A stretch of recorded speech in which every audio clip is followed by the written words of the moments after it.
este 1/3 aí, do qual os usuários fazem parte, serem cooptados, né, pelos outros segmentos. Então, o pessoal vai lá em nome de organizar os usuários, né?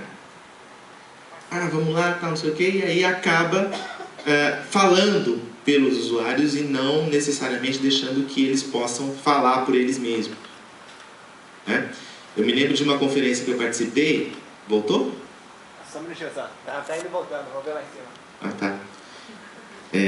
Eu me lembro de uma conferência que eu participei que uma pessoa falou assim, não, porque a gente precisa, e foi uma fala até bacana, só que no final a pessoa falou assim, não, porque a gente precisa dar voz para os usuários, porque os usuários precisam ter voz, a gente precisa organizar a população precisa ter voz.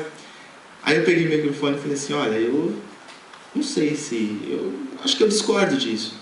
Eu não sei se a gente precisa dar voz para o usuário. Aí ficou todo mundo me olhando assim. Eu falei, não, a gente precisa dar voz para o usuário. O usuário tem voz, ele não tem um microfone para falar, mas voz ele tem, né? Eles têm voz, né?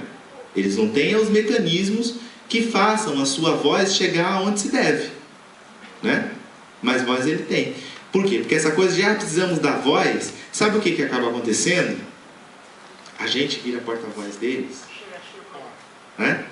A gente vira porta-voz dos usuários, e aí a gente acaba falando em nome deles, e é tecnologia, a gente acaba falando em nome deles, e muitas vezes a nossa fala nem sempre representa as aspirações, e é muito melhor que eles falem diretamente, né? E que eles tenham condições de dizer diretamente o que querem da política pública e como querem essa política pública, né? E no caso da assistência, mais ainda, né? Porque é uma política que vem fazendo um trânsito, e nisso também é bem bacana, porque a Aldaísa tem um texto bem legal que fala disso, fazendo esse trânsito da coisa privada e individual para a coisa coletiva e pública. O que é isto? Aqui já caminhando, já que a tecnologia nos ajudou, então caminhando um pouco para ouvir o que vocês têm a dizer, mas assim, qual é o trânsito hoje que está acontecendo na assistência social? Nós estamos saindo daquele patamar de assistência social referenciada num projeto do padre da igreja, não sei aonde, né? Da caridade, da benemerência, da filantropia, para o campo do direito social. Nós estamos fazendo esse trânsito.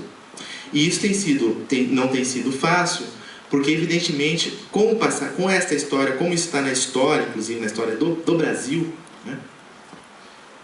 Esse clientelismo, esse assistencialismo está na história do país, né? Consequentemente esse trânsito não é muito fácil. Você fazer, né, a transição da benemerência, do filantropismo para o direito social. E aí as pessoas acham, quando a gente fala isso, o pessoal fala, mas não pode fazer trabalho, você é contra trabalho voluntário, não pode fazer, e o pessoal que faz isso, né, que faz as doações, isso não pode. Nós não estamos falando disso, nós não estamos falando que não pode, nós só estamos diferenciando uma coisa de outra, né? E por que é diferente? E aí eu vou dar um exemplo que vocês vão entender direitinho o que eu estou querendo dizer.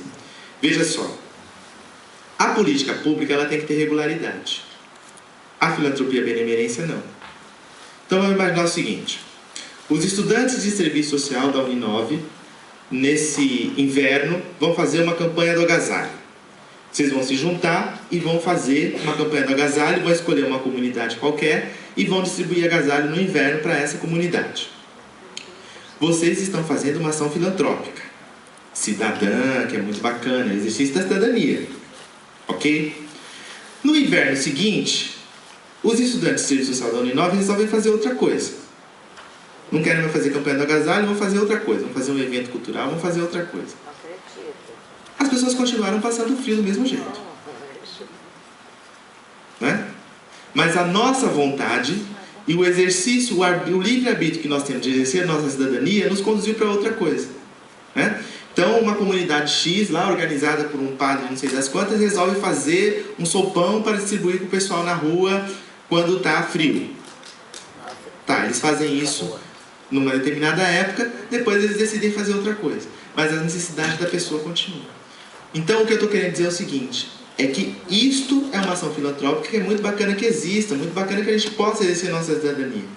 Mas a política pública, ela não pode ser assim. A política pública ela tem que ser permanente. Então, o direito que a pessoa tem, né, a ter uma alimentação ou ter um agasalho, se ele é um direito provisionado pelo Estado ou pelo poder público, ele tem que ser permanente, ele tem que ser reclamável. O que é um direito reclamável? É aquele que, se vocês, qualquer um de nós, os usuários da política ou qualquer um, não estiver acessando... Voltou? Legal. Não estiver acessando o direito, as pessoas podem reclamar esse direito. E existem os mecanismos para isso, né? Se você tem direito a um tratamento médico, a uma medicação qualquer, via SUS, e não tem, se você for no Ministério Público, o Ministério Público vai entrar com uma ação contra o poder público para você ter direito àquele remédio, àquele tratamento. Portanto, o direito ele é reclamável, a filantropia não. Então percebe a diferença? Portanto, o que nós estamos falando aqui? Nós estamos falando que a assistência social está caminhando para esse estatuto de política pública, né, que se torna um direito e inclusive um direito reclamável, onde os conselhos têm um papel fundamental para zelar, né, e para resguardar este exercício democrático. São ações que podem ser complementares? Podem. Uma ação filantrópica, uma ação de benemerência pode ser complementar à política pública, mas ela não pode substituir a política pública, porque senão as pessoas ficam desassistidas, entre aspas, né? Então,